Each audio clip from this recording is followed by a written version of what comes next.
Hello, everybody. Happy Tuesday to you. Just give me a sec, making sure everybody gets in. Welcome back. Welcome back. Excellent. We're going to get started in just a couple seconds.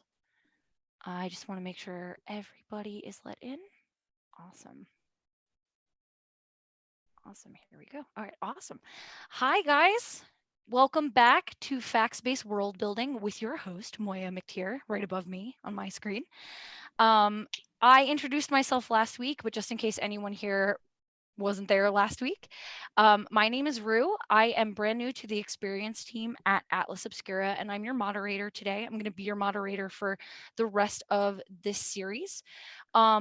I know by now, we're 5 weeks in. I'm sure most of you are pretty familiar with Atlas Obscura, who we are, what we do. Let me just reiterate that our mission here is to inspire wonder and curiosity about the incredible world we share. Now, 2020 has made that a little bit more difficult just with conditions and things that have happened. But I think now more than ever, it's important that we stay connected to the world and each other, especially here in this virtual space. So that's where virtual classes like this come from. I hope you've been enjoying this one. And I hope you'll check out some other ones on our website or by following the hashtag AO experiences for different courses, shows, our atlas of amazing places, and of course, unique stories, trips, and videos. I also know we're probably all Zoom experts by now, on month 8 of this certain pandemic. But in case anyone has any lingering questions or needs a refresher, I'm just going to go over some very basic housekeeping for this Zoom class. First and foremost, you'll continue to use this link for the next few sessions. So good job, everyone, for getting here. If you ever lose the link or the link seems broken, feel free to email the team or email Moya or send a message in Google Classroom. Just let us know that it's not working and we'll get it to you. This session is also going to be recorded in speaker view. This is for internal purposes, and it's also to make sure that folks who are taking the class can see it up to a week after it comes out, just in case they weren't able to make it live today. You are under no obligation to remain on screen. We would like you to. We'd love to see your beautiful face. We want to see your reactions in real time. But if the thought of being recorded isn't your thing, you don't want to be on that video, go ahead and toggle off your video by clicking the stop video button at the bottom of your screen. You can toggle this on and off anytime at your comfort level. Like I said, we would love if you stayed on screen. We love seeing your faces. I'll be on screen in case you need me for anything. Last but not least, I know from last week, everyone here was a very lively user of the chat. That's great. We love that. Keep using the chat to ask questions in real time, make comments. You can reach out privately to me with any issues or privately to Moya with any issues. But if you want to talk or ask anything, just put it in the chat. We'll be monitoring questions throughout the class. And if there's time at the end, we'll get to any lingering ones. Most of all, please be cool. We're all pretty cool. We're all taking this very cool class together. Everyone here has been super respectful, super enthusiastic and eager. I expect this won't be an issue, but if for some reason it is, if something uncool happens, if this stops being a safe space for anybody, just keep in mind you may be ejected from the room without warning. Oh, last thing, push notifications. I know the chat can be distracting for some people. So if you find the constant influx of conversation just kind of distracting you from the lessons, go ahead and toggle your push notifications off. To do that, you would just click the chat button and you can turn off push notifications by going to preferences through there, finding chat preferences and just switching those off. If you need help with it, just shoot me a message. I'm happy to help. That is enough for me. I am going to pass it on to Moya for week 5. And I think we're going over culture today. So that's going to be super fun, guys. Go ahead, Moya.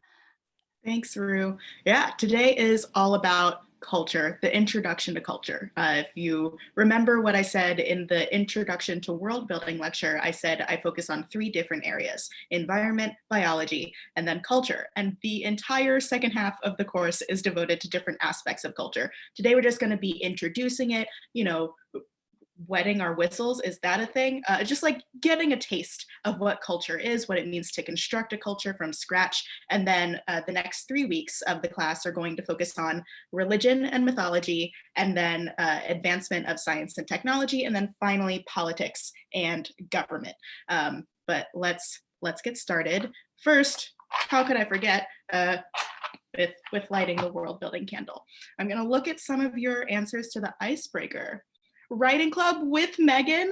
Oh, you formed a writing club with people from class. I love that so much. NaNoWriMo, happy NaNoWriMo, everyone. I hope that if you are doing this adventure that you're not too stressed about it. I did NaNoWriMo in my senior year of college, and that was a lot, so Godspeed. Hiking and reading, improv comedy, I love it. Puppetry, Kim, you have to say more. What kind of puppetry? I need to know. Okay, I see writing, gaming, cooking, crafting, live music, dancing, martial arts. It seems like we have some really cool people here who have a lot of different hobbies. I encourage you to bring your hobbies and your interests into your world building. If you love dancing, or if you love sports, or if you love cooking, then focus on that aspect of culture in your world building. Think about their food culture. Think about what sports they might play. Imagine the sports that you could play. Imagine the sports that our dodecapuses play, right? Underwater. Imagine the sports that our avian vulture species would play. Our planet doesn't have, it has slightly weaker gravity, but imagine a planet that has significantly weaker gravity than our own Earth. What would sports look like there? If any of you have seen those videos of astronauts on the moon just kind of bunny hopping around, I think that those videos are hilarious, and I think it would get even more hilarious if you put a basketball in their hands. So let's imagine that while we're doing our world building. Okay, today's all about culture, so I'm going to start with a definition of culture, although it's hard to define culture. So it's basically everything that a group does. It's shared identity, so it's customs, art, social institutions, achievements of a particular nation. If you look at things that a nation is particularly proud of, this can be landmarks, this can be events in their past. So all of that, the shared identity of a social group. You can think of culture on the national level, if you have countries or kingdoms or any sort of polity, any sort of self-contained governing structure. You can also think of culture as smaller than that. We can think of subcultures, right? All of you crafters out there. There is crafting culture. I, in college, played rugby, and there is a huge drinking song culture within rugby. So you can think about the subcultures that you're a part of, and think about how that culture evolves over time, how it compares to other groups that you're familiar with. And that's a good mindset to be in when you're trying to start making your own culture from scratch. Okay, we've seen some of these images before, the cultural iceberg, talking about how most of culture is under the waterline. You can't see it, but it's there, and you need it to be there for the culture to feel rich. Otherwise, it can feel like an episode of what's that, Westworld. It can be like, if there's not much culture underneath, then it can feel fabricated. And the last thing you want to do in your world building is make something that feels like it was made up. And then the culture wheel is another way of representing the different aspects of culture. If you run into trouble, or if you run into obstacles when you're making your culture from scratch, then look to these for examples. You can even, if you've ever done that thing where you're trying to figure out where to go for vacation, so you throw a dart at a map, you can almost do that here. Like if you're trying to figure out what part of culture to start with, you can just pick something randomly from this list and start to explore it. That can be your practice, right? It's like the bad pancake, the practice pancake. Let one of these pieces of culture be your practice piece of culture. Let's see. I see some questions coming in. Oh, questions about the Dodecapus playing any underwater games. Okay, great. Yeah, you continue to have those conversations in the chat. Let's talk about how culture forms. I'm going to say this up front. A lot of what I'm going to cover, or a lot of what I'm going to try to impart on you in this lecture, is that you have so much control. Culture is constructed by people. So you can make it up because all of culture is made up. But there are some pathways, there's an order of things that you can think of.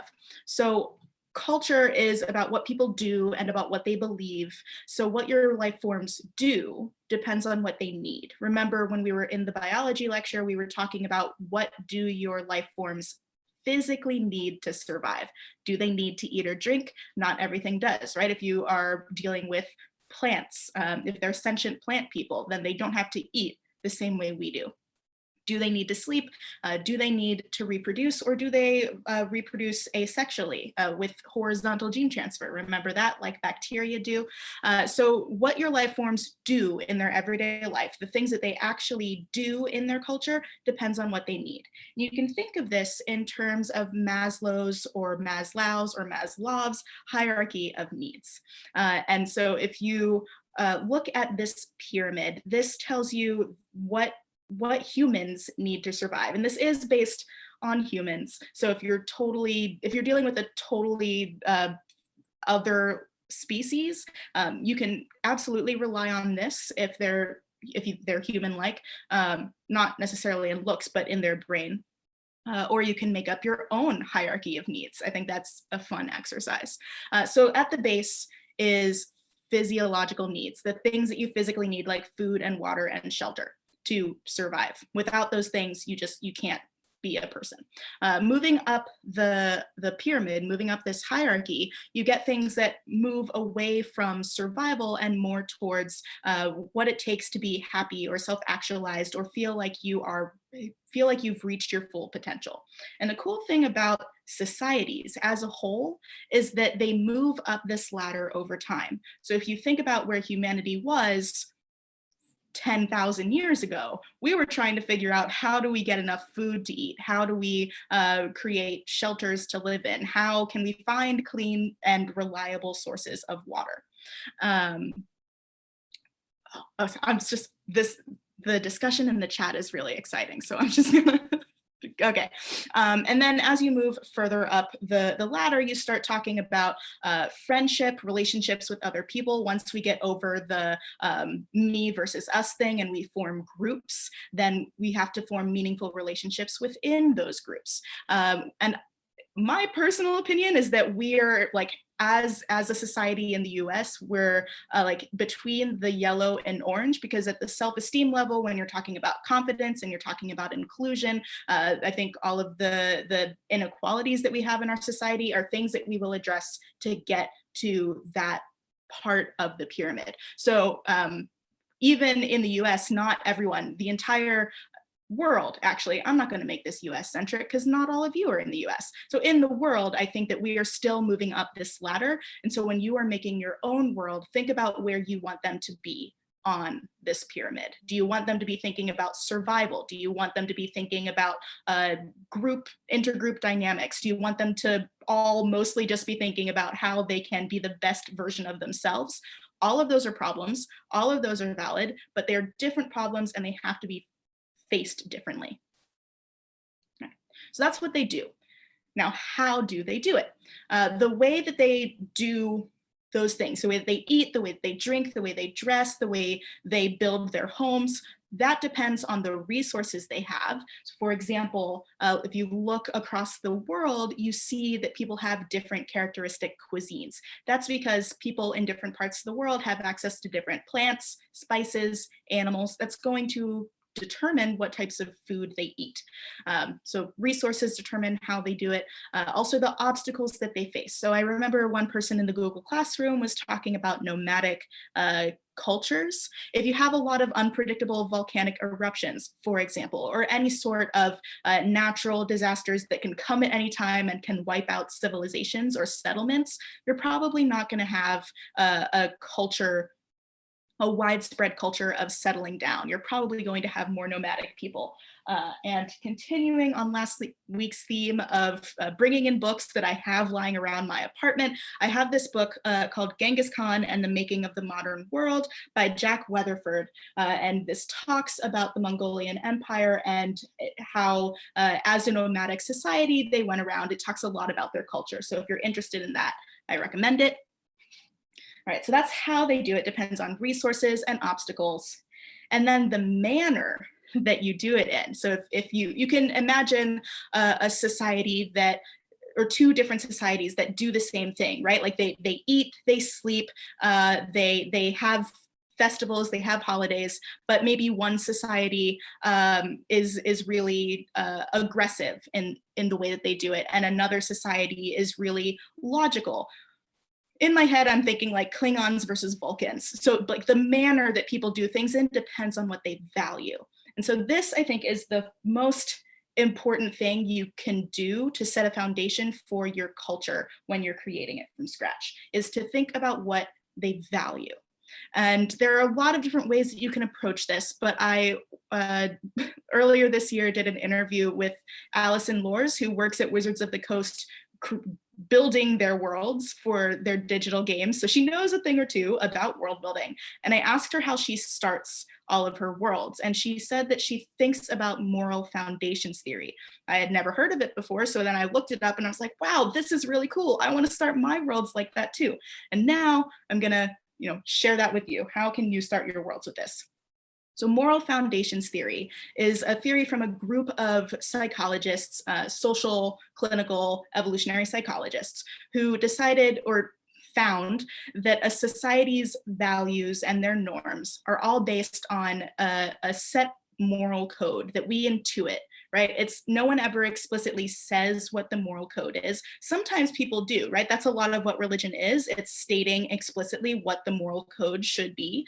But there is an intuited moral code that even if you don't follow any religion, even if no one ever has to tell you that something is bad, you kind of understand it. We all have consciousnesses. No, that's the wrong word.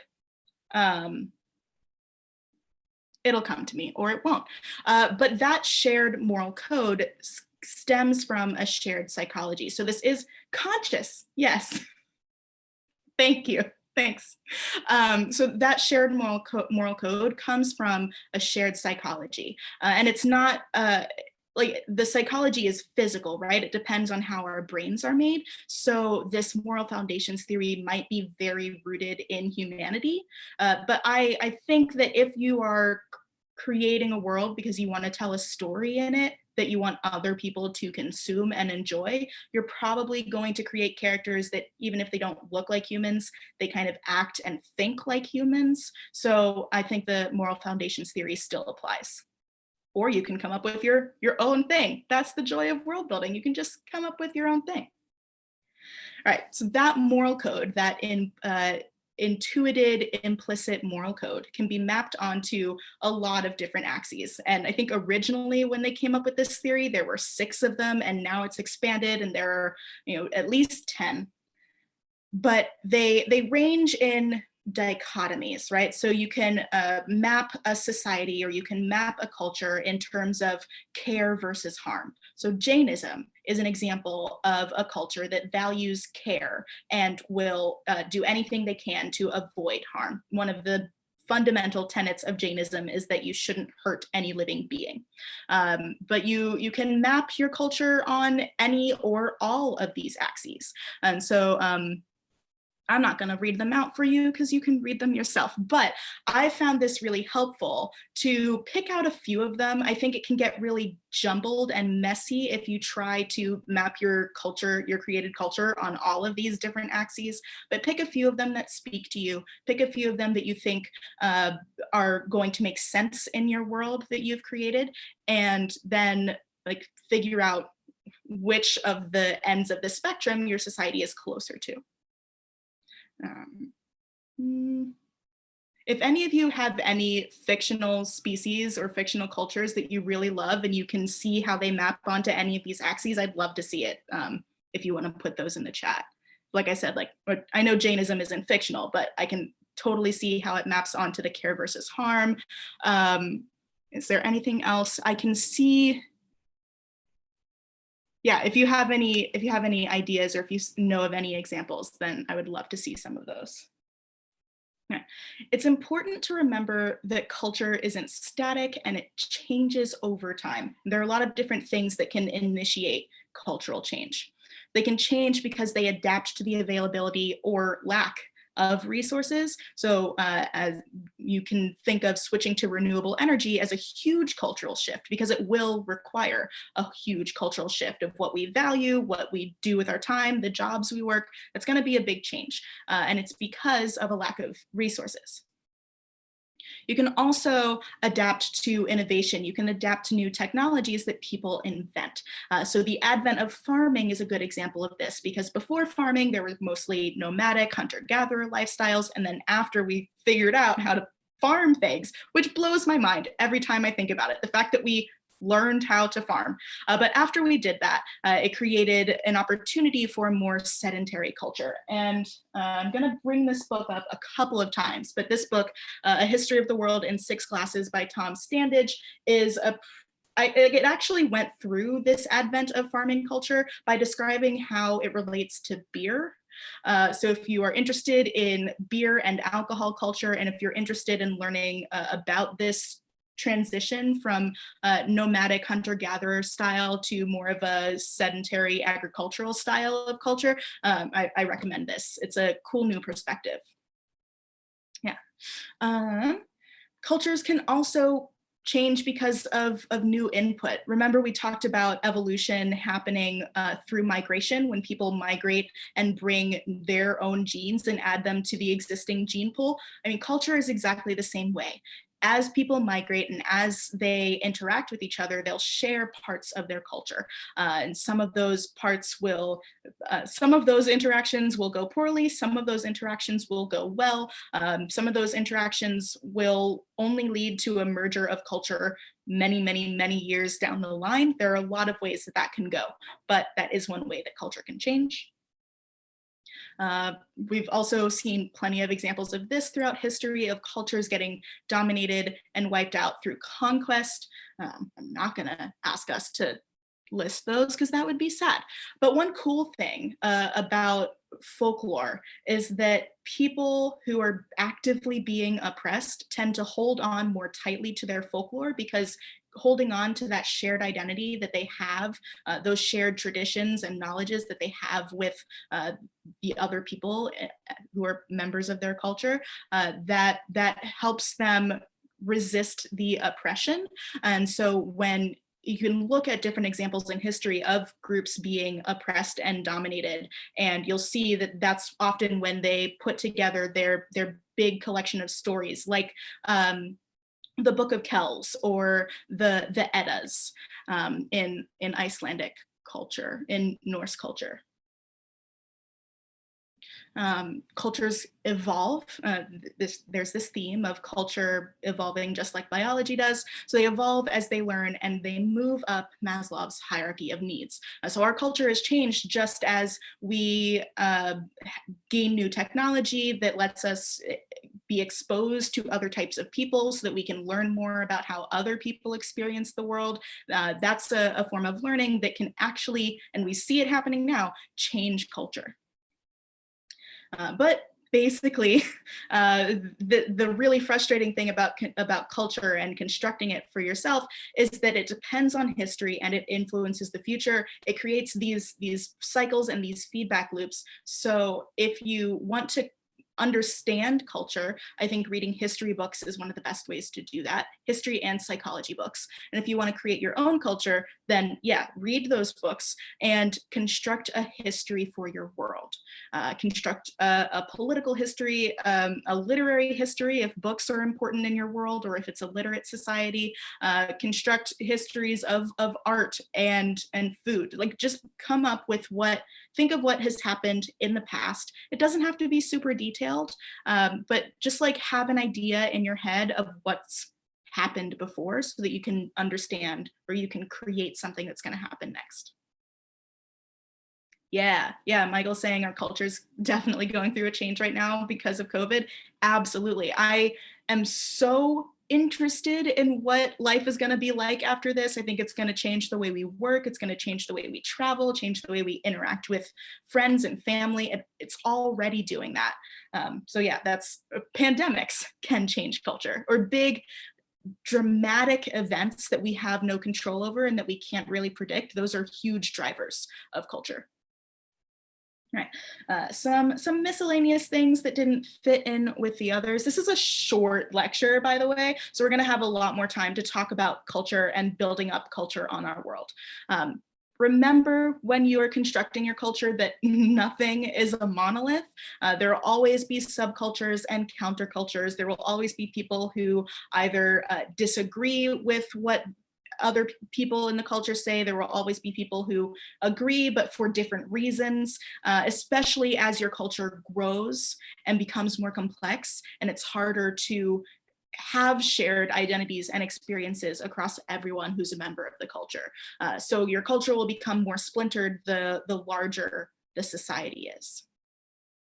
Isolated regions like islands or places that are surrounded by mountain ranges or any place that's hard to get to will have less influence from external cultures. And so you can create this interesting thing in a world of your creation where over time cultures mix. Remember, cultures merge. So over time that will happen more and more, except for these really isolated regions. And then interesting things happen when you interact with people from those isolated regions, or maybe not. Maybe you don't want interactions to happen, but interesting things can happen just like within those isolated regions. And seeing how different they can get from the rest of the world, I think of it almost like equilibrium, like temperature equilibrium. If you open the window in a hot room and it's a cool day out, then the temperature will reach equilibrium. It'll reach a medium temperature. I think of culture as in a similar way, where if cultures are allowed to interact, you'll reach equilibrium, except for these little hot or cold spots in these isolated regions. Some cultures do define themselves in opposition to other cultures. This is like the extreme version of a counterculture, where a counterculture is something that's it's embedded within a larger culture, but this is something different. Especially after conflict, you see examples of people who maybe have recently declared their freedom. Yeah, the ancient Greeks. Cool.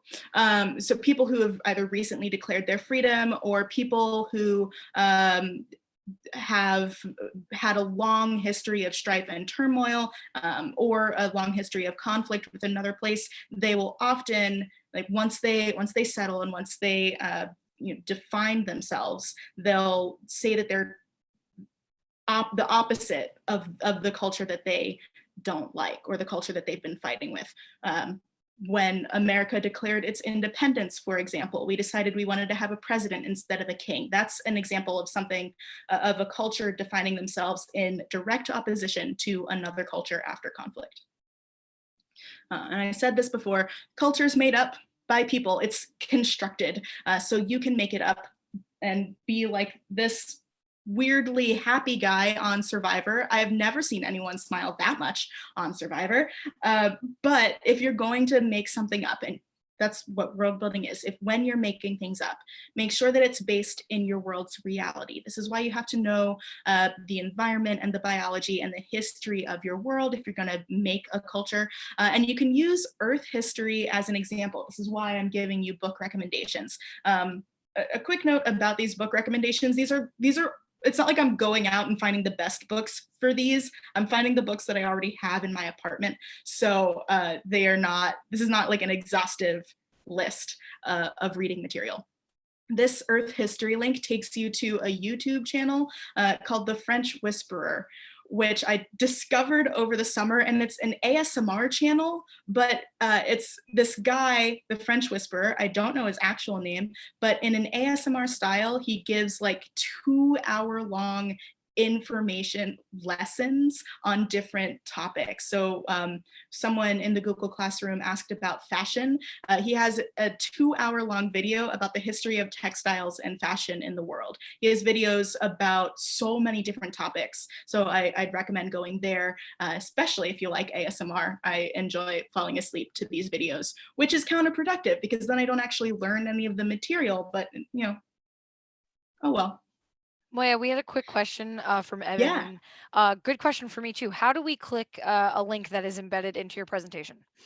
That's a great question. So you can't do it from the shared screen, but after every lecture, I put the PDF in the Google Classroom. If you are not on the Google Classroom, then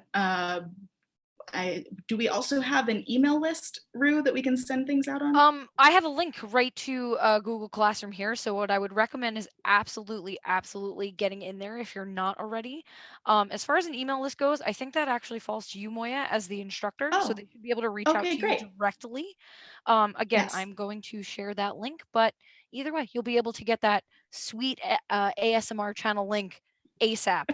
I know how important ASMR is right now in this time we're living in. Yeah, exactly. Okay, well, my email address is goastromo@gmail.com. So if you want an email group, or if you want like a mass email chain, then I'm happy to do that. Okay. Um, I think it's really important in a lesson about culture, especially one where many people are probably taking the class to create their own stories or their own worlds. I think it's important to have a conversation about cultural appropriation. Everyone has their own idea of what counts as cultural appropriation, but I think everyone agrees that if you do something with respect, then it's not offensive. So ways that you can avoid cultural appropriation or avoid people accusing you of appropriating culture is to do your research. Make sure you understand the culture that you're trying to represent or trying to be inspired by. Cynthia Smith recommends reading 100 books written by people from a culture that you're trying to use. Other people recommend, like going and living in that culture, talking to people who are members of that culture. So do your research, make sure you understand as much about this culture as you possibly can. There's a book that's actually a trilogy now. The third book came out earlier this year by S.A. Chakraborty. The first book is called The City of Brass. I think it's called the Devabad trilogy. And S.A. Chakraborty is, so the book is about Jinn culture, like DJINN, like genies. And it's set in Egypt and the Middle East, but the author is not from that culture, but she married into it and spent a lot of time researching the culture and trying to understand it.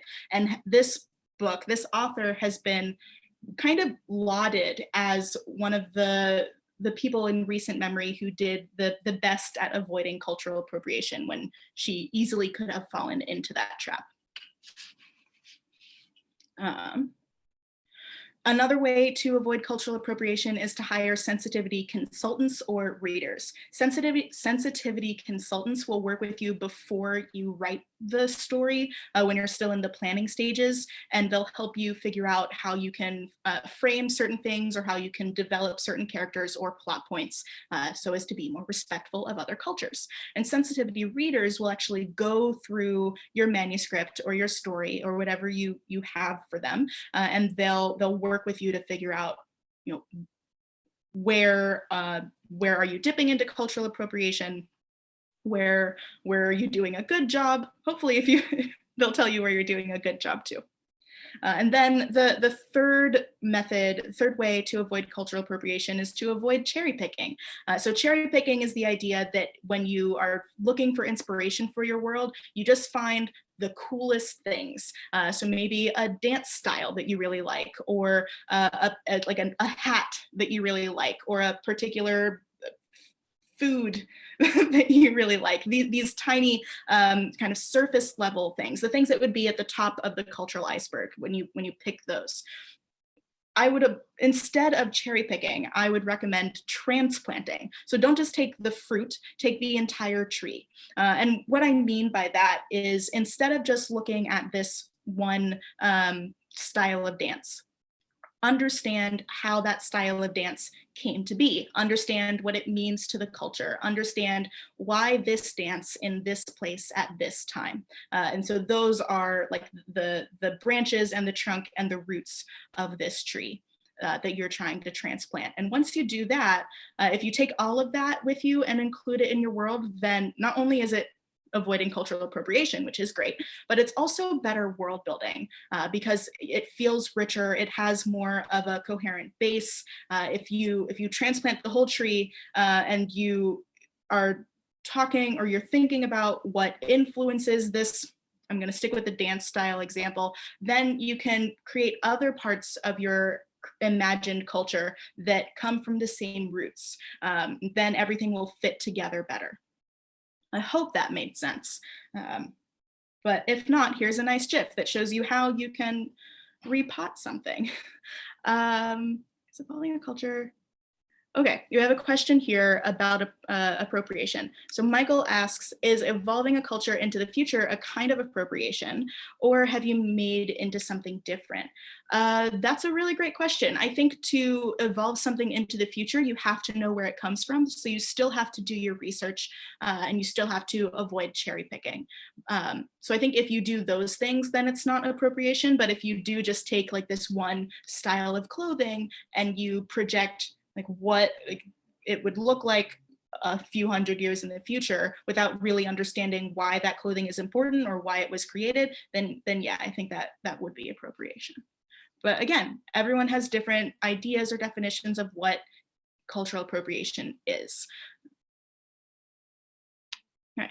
When you're building your world, especially when you're thinking about, not especially, when you are thinking about the culture on your world that you're building. Remember that this is probably where you're going to spend most of your time. This link takes you to a long list of questions that you can ask yourself when you start building your culture. Things like, well, what are their holidays like, which we will cover next week. What are their holidays like? What jobs are common? What's the family unit like? So it'll take you through those different questions. And be prepared to just spend a lot of time thinking about the culture. Think about how often people from different cultures interact on your world. We have 3 dominant species on our planet, which is wild. Thanks for that. So we have 3 different dominant species. They all have their own cultures. They all have many of their own cultures because remember, nothing is a monolith. And so think about what happens when they interact with each other.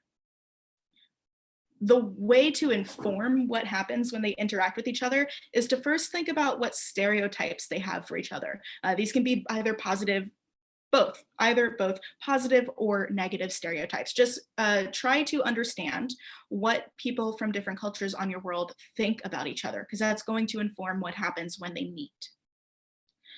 Think about how culture can be used to drive plot. There are a lot of different ways that can happen. It can also be used to drive character development. If a person is a part of one culture that maybe has like older views, and over the course of your story, they learn and they grow and they kind of take on the values and behaviors of another culture. I just finished watching Raised by Wolves, which was very interesting from a cultural perspective of people, being raised in one culture and then adopting another one. So I think you can use that as inspiration. Think about how your world's culture evolves over time. Remember, there are a lot of different ways that culture can change. Okay, I see we have at least one person who has strong thoughts on Raised by Wolves. Yeah, I'm with you there. Next time, we're going to focus on folklore, mythology, and religion. I'm very excited for that. In the next week, if you have time or if you're interested, I'm not grading you. We're not in college, we're not in high school. But if you have time and interest, I'd encourage you to pick an aspect of culture that intrigues you. A lot of people in the Google Classroom were asking about specific parts of culture that they didn't know a lot about. I encourage you to pick something like that and then research it, learn more about it, and then incorporate that into your world because it'll be new and fresh and exciting. And that's what I think you should start with, something that you are interested in. Something that I am not interested in is like golf. So I would not start my world building, the culture part of my world building with, oh, well, what might golf be like on this world? Like, I just wouldn't do that. I would start with something that I think is interesting already, because then I'm just more excited to do the world building work with it. All right. Now, let's talk about our world. I wanted to save a lot of time at the end to talk about our world because there are so many different parts of culture. So I don't want to think about the dodecapusses or the vulture people, but I do remember a lot of excitement for cat people on the ring continent we have. So let's build the cat people culture here. We're going to start with their values, and I've spent some time around cats, so I think that the cat people would probably value things like cleanliness, agility, curiosity. I think that they would really value people trying to learn more. I think that they would value sneakiness, and silence, maybe aloofness. Yeah. So if those are their values, then let's start building out other parts of their culture. Cunning. Yeah, I like that. Nap time. Okay. Yeah, so they value their rest. So actually, nap time is getting into things that they need, right? Maybe the cat people on our world have to sleep a lot more than we humans do. And so if they do that, then they need a place to sleep, and they need quiet while they sleep, right? Like they need a way to kind of block out the natural world around them. So I imagine because sleeping is so important, maybe like their bedrooms are the most elaborate parts of their home. Um, that's just something we can think about. Self-care and grooming. Yeah. Okay. So we have their values. They value cunning, curiosity, silence, agility, and cleanliness. What other parts of culture should we focus on? I think we know what they need. We know because we've done the environment part of this course. We know what their resources are. We know that they live on a continent that surrounds a freshwater lake, so they probably do a lot of fishing. I imagine there's probably a well-established fishing economy. Speaking of economy, I know nothing about money, so I will recommend a book called The Ascent of Money by Niall Ferguson that talks about how economies have been created and changed throughout time. Yeah. The Ascent of Money reveals finance as the backbone of history, casting a new light on events like the Italian Renaissance, the French Revolution, America's bankruptcy, and Memphis. It goes through different things. It's cool. Actually, before we do more about culture, I'm just going to show you the other books, because they didn't really come up. So this one is called Quirks to Culture. It talks about, it's a weird thing. I think it's doing a lot, but if you want to get a physicist's take on culture and how it can relate to physics and elementary particles, then yeah, Quirks to Culture by Tyler Volk.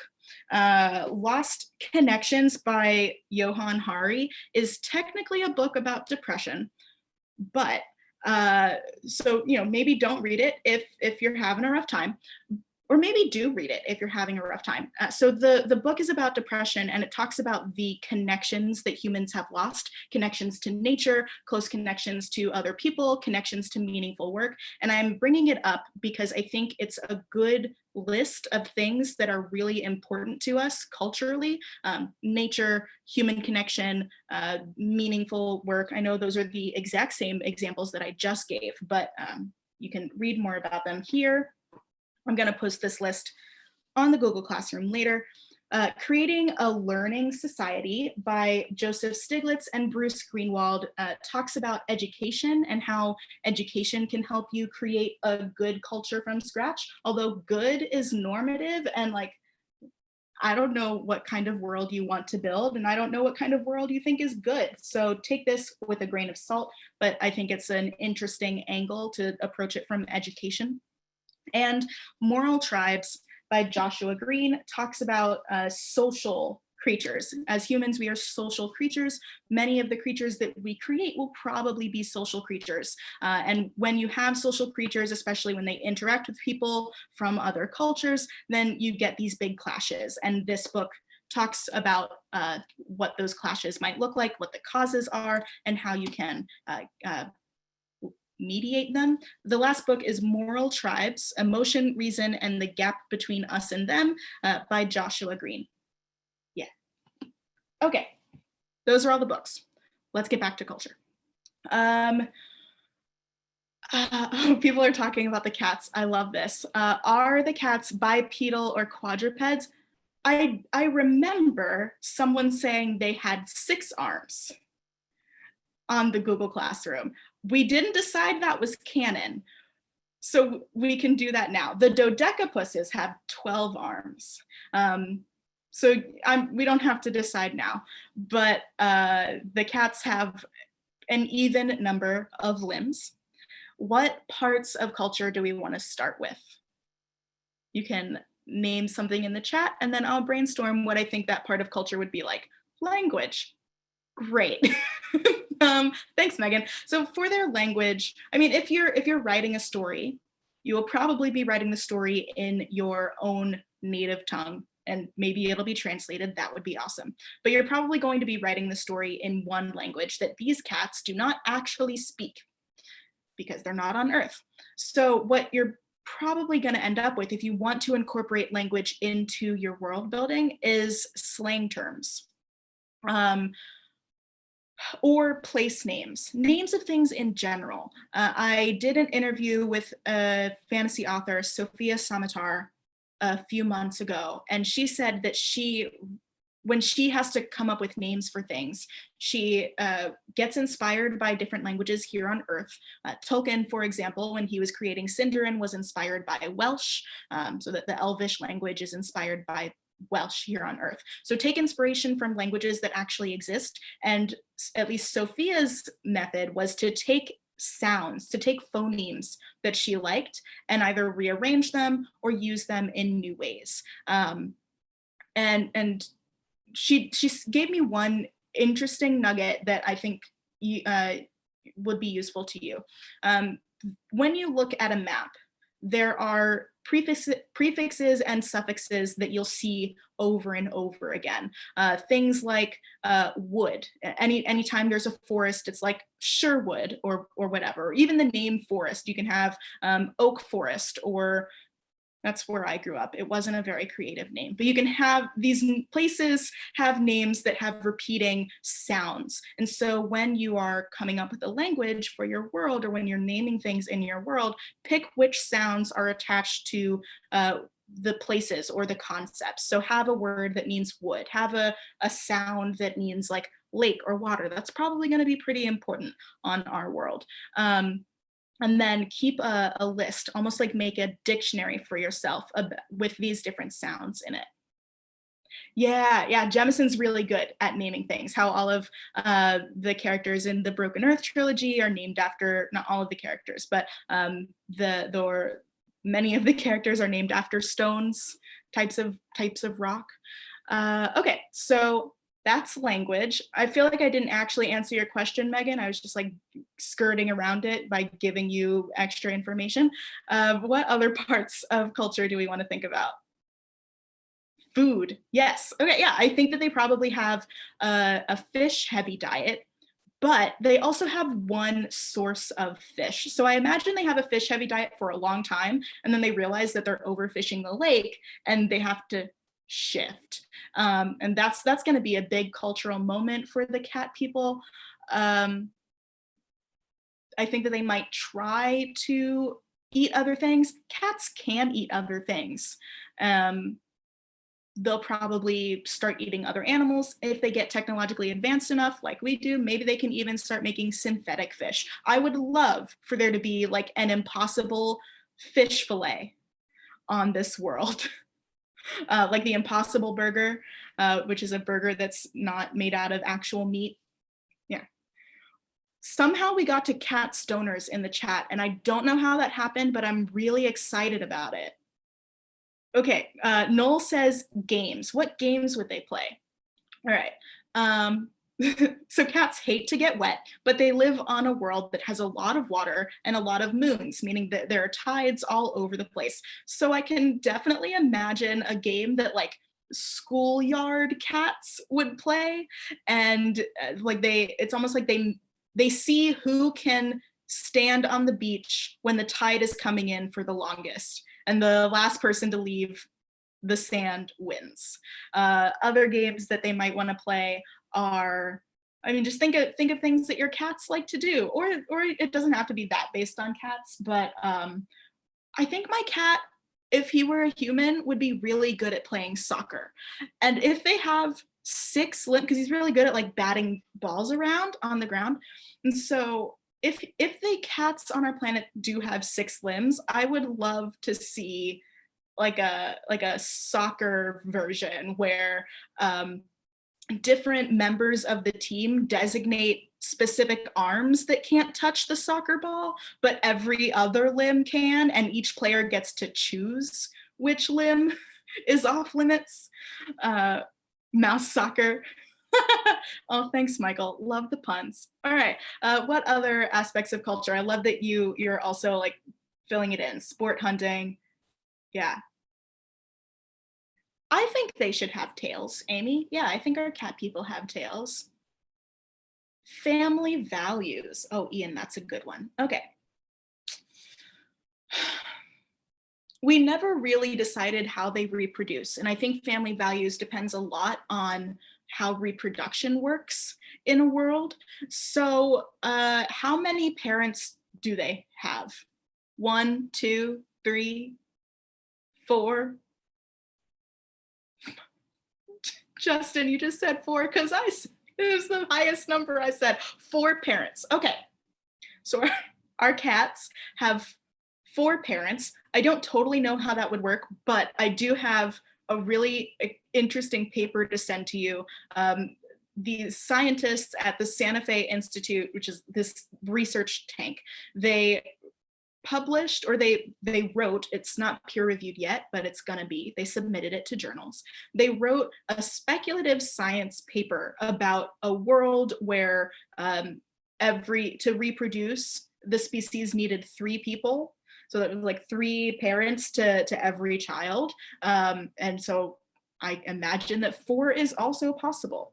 Yeah, let's do that. There are four parents. So that means that families are pretty big, which is great because cats are good at dealing with large families anyway, because they have such large litters typically, or they can. So if the family is really large, then what happens with large families? Do any of you have large families? I'm an only child, so I don't really know what happens there. Chaos. Big meals. Yeah, so they're going to have a lot of food. I imagine that if every family is really big, then there's going to have to be something with economics where like either food isn't expensive, or like maybe they just don't have capitalism. But if all families are that large, then you need to have a way for like those families to survive. Possibly a hierarchy within the family. Yeah. I would love, I think with four parents, like maybe it's one of those things where you don't need four parents to actually reproduce, but you have caretakers that serve specific functions. Like maybe one caretaker is supposed to be the primary breadwinner, fish winner, and another caretaker does like domestic work, and another caretaker is a teacher. Like maybe they don't have schools on this world, and everyone is homeschooled, and everyone lives with their teacher, their own teacher. Yeah. So with that dynamic, I think that they would probably be very diplomatic. I think that they would learn those skills early on to deal with large families. Yeah. What other aspects of culture? I think this is going to be the last one before we leave. Art. Oh, I love this one. All right.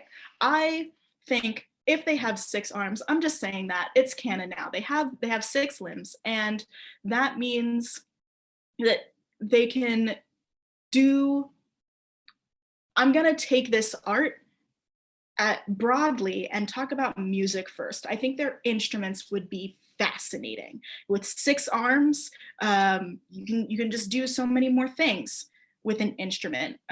So all like I'm imagining that like every person who's like I'm imagining that the simplest instrument is similar to like a one person band or like a troubadour setup where it's like a harmonica connected to a cymbal connected to a little ukulele that they play. I think everyone like the simplest instruments are actually like 4 instruments as one. Imagine a cat's cradle. Do they have fingers? Yes. Because remember in last week's lecture, we talked about dexterity and how dexterity is probably pretty important to become advanced and intelligent. So let's say they have fingers. And someone mentions the cat's cradle, which I interpreted as that like string thing that you can do, making different shapes with string in your hands. Yeah, that would also be wild. So one thing about art is that it reflects what we think is either beautiful or scary or noteworthy. But the things that we think are beautiful, scary, and noteworthy come from nature. It comes from like we a lot of people tend to think that like nature scenes or forest scenes, things with a lot of greenery in them. We tend to think that those are beautiful because evolutionarily in our history, those things were good for survival. If we could find green stuff, that meant there was a lot of food there. So water, I imagine they have a lot of water in their art. The moons are probably going to be very important in their art. I think that because they have this ring continent, there'll probably be a lot of circles. Or maybe there will be people who rebel and like, no, circles are the worst shape. Let's talk about squares. So I think that like that those will be common themes in their art. So yeah, I will leave you with those thoughts on culture. I encourage you to think about an aspect of culture that you are already super interested in and translate it to this world that we've built. You can pick any of our species that you want and think more about what their culture might be like.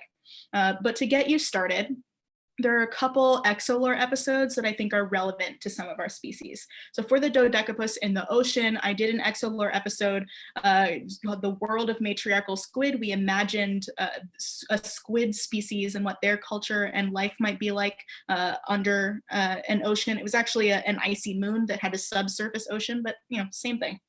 And then for our vulture species, I just released an episode about birds who come together and nest on tiny little mountain islands in the ocean. So I think that since our vulture, comes from the islands outside of the ring continent, this might be relevant to that.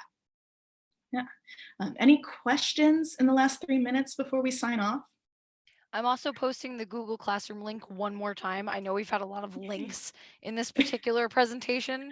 So if you're ever curious about any of the books Moya went over or these links that she is providing, they're all going to be right there. So make sure you take note of that if you don't have it already. Wow, I really need to save this chat and go back through it because I do not know how we got to got to antisocial vultures. Evil vultures. There's a lot here. Yeah, so any questions before we leave? We did get a comment earlier when you were talking about Maslow's Yeah. hierarchy.